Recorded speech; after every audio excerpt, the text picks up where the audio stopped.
काଣା गुटे हला जे आमे रथ देखी जेथुन आर प्याज काटबाके पड़ला। मोर मिनी ब्लॉग के मैं स्वागत कर फाइनाली जेनटा आज खड़ियार थी बाहुड़ा यात्रा होछि जेना दुकान बंद करी फाइनल स्टाफ पलेकन खड़ियार के अरे दुलु कुछ बड़ दांड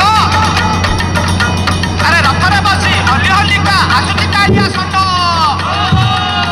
रथ जा गड़ी जा जा रथ जा चली जा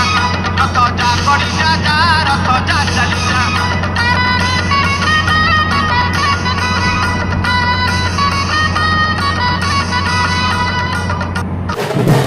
बजा बजे बजा दुल की फाइनाली रथ देखी सारा फाइनाली बाहर के पले जेनटा कि तुम जेना मेसी मंदिर देखा जेनटा कि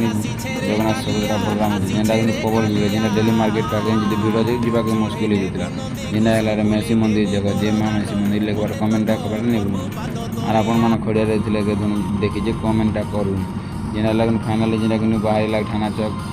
जेना दादा दुकान गुटे गनु जेना कि दुकान भीड़ था प्याज छिलू खरी काटवा के पड़ला क्या दादा के हेल्प कर लगन दादा जेनटा हेल्प कर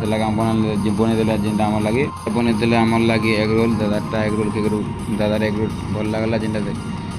एग रोल खेदेला फाइनाली जेना जूस जुदा फिक्र पलेनु जेनटा कि खड़े राति जेतला ना आम क्या बाक लेट हवाल फाइनाली पले जेना वीडियो भल लगे लाइक शेयर कमेंट करवार नहीं बोलूँ और जय जगन्नाथ लेखवार नहीं बोलूँ।